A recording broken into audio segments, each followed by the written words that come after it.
Selamat pagi teman-teman guru di mana saja berada. Saya Emelensiana Hujun adalah guru bahasa Inggris pada SMA Negeri 12 Kota Kupang, NTT.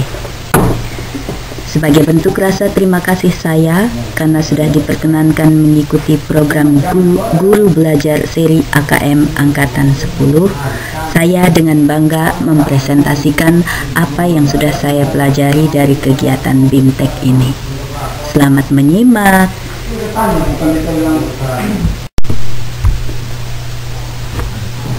Hakikat Asesmen Nasional. Asesmen nasional adalah program penilaian terhadap mutu setiap sekolah, madrasah, dan program kesetaraan pada jenjang dasar dan menengah. Mutu satuan pendidikan dinilai berdasarkan hasil belajar siswa yang mendasar, yaitu literasi, numerasi, dan karakter, serta kualitas proses belajar mengajar dan iklim satuan pendidikan yang mendukung pembelajaran. Asesmen nasional dirancang untuk mendapatkan informasi akurat untuk memperbaiki kualitas belajar mengajar yang pada akhirnya bermuara pada peningkatan hasil belajar siswa. Untuk memperoleh informasi-informasi tersebut di atas, asesmen nasional dibagi ke dalam 3 instrumen utama. Instrumen yang pertama adalah asesmen kompetensi minimum atau yang dikenal dengan singkatan AKM yang mengukur kompetensi mendasar literasi membaca dan numerasi siswa. Instrumen yang kedua adalah survei karakter yang mengukur sikap, nilai, keyakinan, dan kebiasaan yang mencerminkan karakter siswa.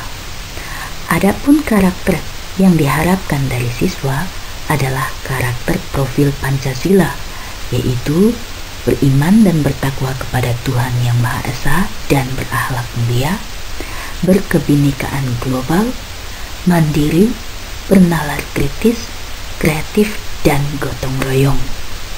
Instrumen utama yang ketiga adalah survei lingkungan sekolah yang mengukur kualitas berbagai aspek input dan proses belajar mengajar di kelas maupun di tingkat sekolah. Lalu muncul pertanyaan, siapa saja yang boleh mengikuti asesmen nasional ini?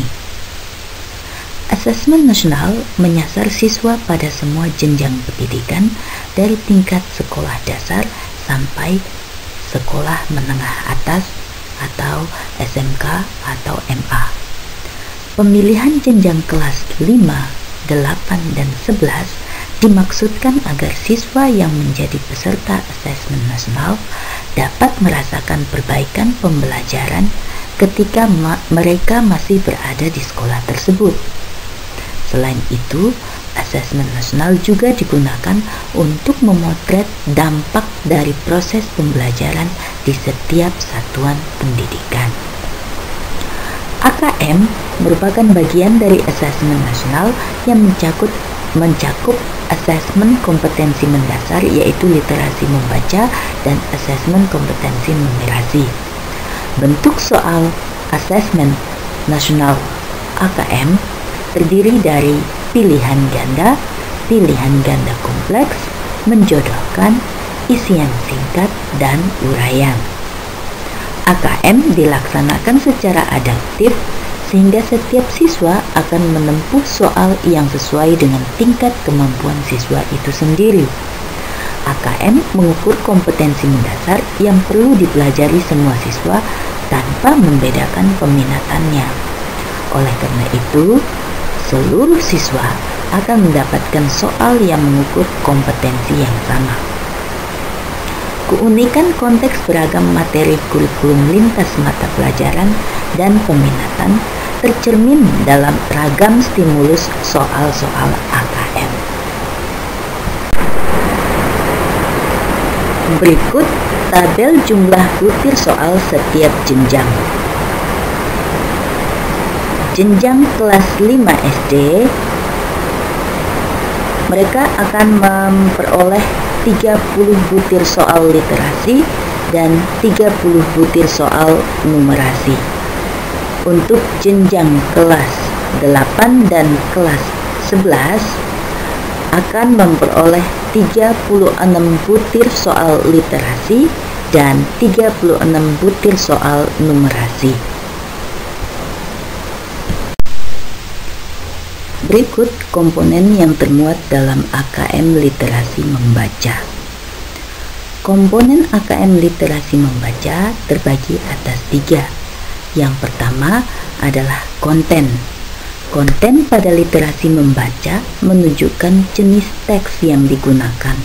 Dalam hal ini dibedakan dalam 2 kelompok, yaitu teks informasi dan teks fiksi. Yang kedua adalah proses kognitif, komponen proses kognitif. Tingkat proses kognitif menunjukkan proses berpikir yang dituntut atau diperlukan untuk dapat menyelesaikan masalah atau soal. Pada literasi membaca, level tersebut adalah menemukan informasi, interpretasi, dan integrasi, serta evaluasi dan refleksi. Komponen yang ketiga adalah konteks. Konteks menunjukkan aspek kehidupan atau situasi untuk konten yang digunakan. Konteks pada AKM dibedakan menjadi 3, yaitu personal, sosial budaya, dan saintifik. Analisis tahap asesmen literasi membaca tingkat SMA.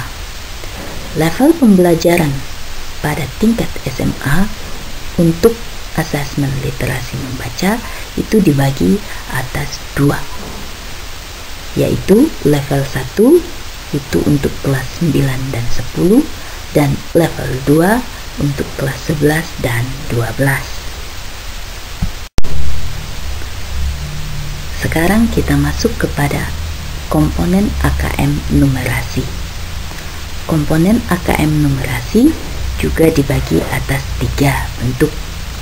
Komponen yang pertama adalah konten.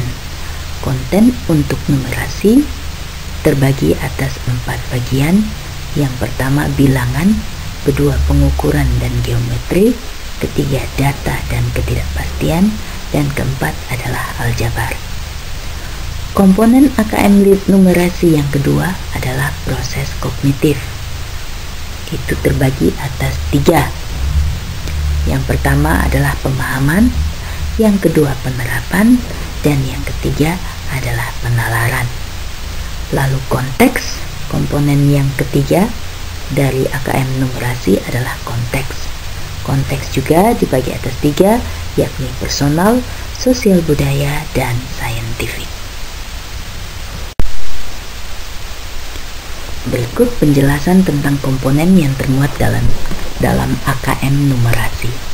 Yang pertama, komponen yang pertama adalah konten. Terbagi atas 4 bagian. Yang pertama bilangan.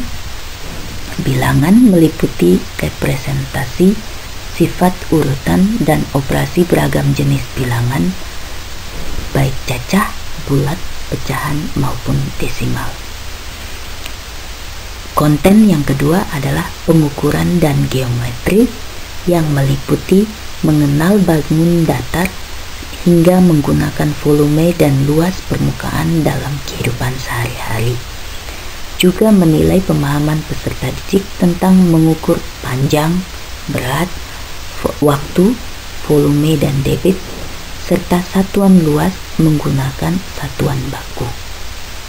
Konten yang ketiga adalah data dan ketidakpastian yang meliputi pemahaman, interpretasi, serta penyajian data maupun peluang. Konten yang keempat adalah meliputi persamaan dan pertidaksamaan, relasi dan fungsi, termasuk pola bilangan, serta rasio dan proporsi.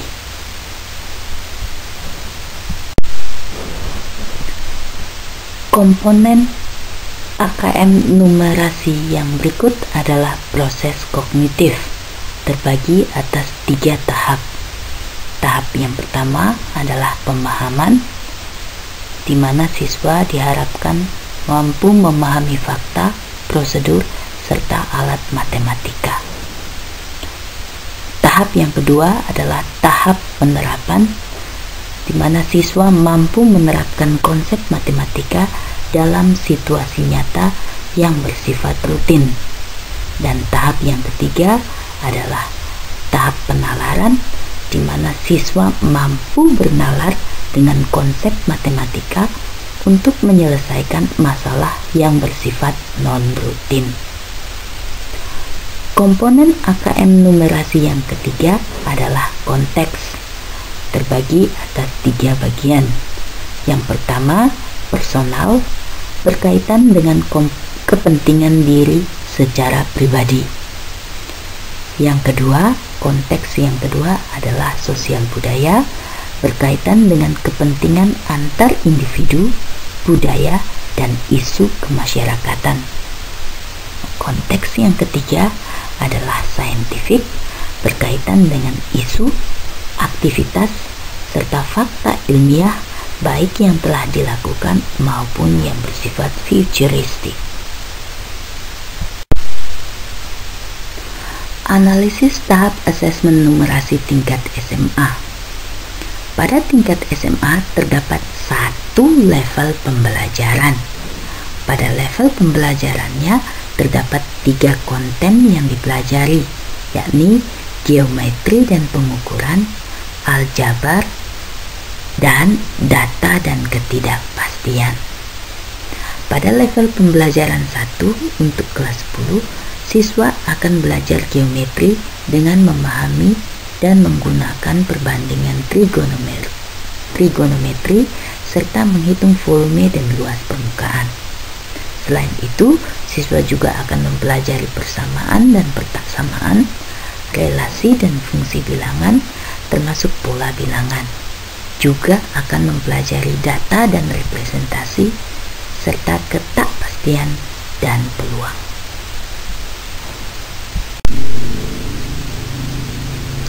Sesuai dengan tujuannya, asesmen kompetensi minimum dirancang untuk memberikan informasi mengenai tingkat kompetensi dasar siswa berupa kompetensi literasi membaca dan numerasi.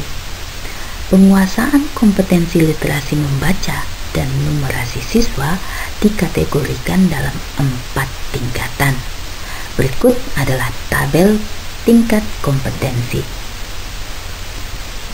Yang pertama, untuk literasi itu dikelompokkan ke dalam 4 kelompok berdasarkan tingkat kompetensinya. Literasi dikelompokkan atas 4 kelompok.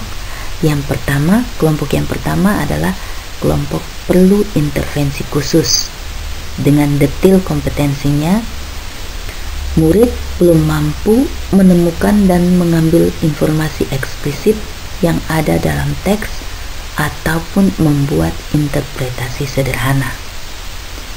Kelompok yang kedua adalah kelompok dasar.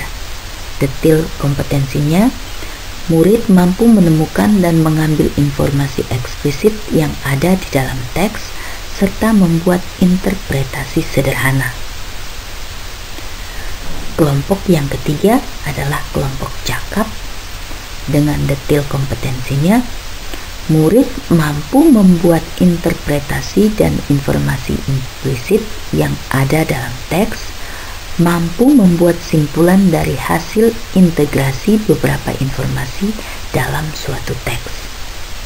Dan kelompok yang keempat adalah kelompok mahir. Murid mampu mengintegrasikan beberapa informasi lintas teks, mengevaluasi isi, kualitas, cara penulisan suatu teks, dan bersikap reflektif terhadap isi teks. Tingkatan kompetensi untuk AKM numerasi juga dibagi atas 4 kelompok. Kelompok yang pertama disebut kelompok perlu intervensi khusus. Dengan detail kompetensi, murid hanya memiliki pengetahuan matematika yang terbatas. Murid menunjukkan penguasaan konsep yang parsial dan keterampilan komputasi yang terbatas. Kelompok yang kedua adalah kelompok dasar. Murid memiliki keterampilan dasar matematika, komputasi dasar dalam bentuk persamaan langsung, konsep dasar terkait geometri dan statistika, serta menyelesaikan masalah matematika sederhana yang rutin. Kelompok yang ketiga adalah kelompok cakap. Dengan detail kompetensinya, murid mampu mengaplikasikan pengetahuan matematika yang dimiliki dalam konteks yang lebih beragam. Dan kelompok yang keempat adalah kelompok mahir. Murid mampu bernalar untuk menyelesaikan masalah kompleks serta non-rutin berdasarkan konsep matematika yang dimilikinya. Nah, teman-teman, setelah kita mengetahui tingkatan-tingkatan kompetensi siswa, maka saya yakin kita pun akan mampu menyusun strategi pembelajaran yang efektif dan berkualitas sesuai dengan tingkat kompetensi siswa. Teaching at the right level akan mudah diterapkan. Pembelajaran yang dirancang dengan memperhatikan tingkat capaian siswa akan memudahkan siswa untuk menguasai konsep, keterampilan, dan konten yang diharapkan pada suatu mata pelajaran. Nah, demikianlah teman-teman presentasi saya hari ini. Semoga bermanfaat. Terima kasih atas atensi Anda semua dan sampai jumpa.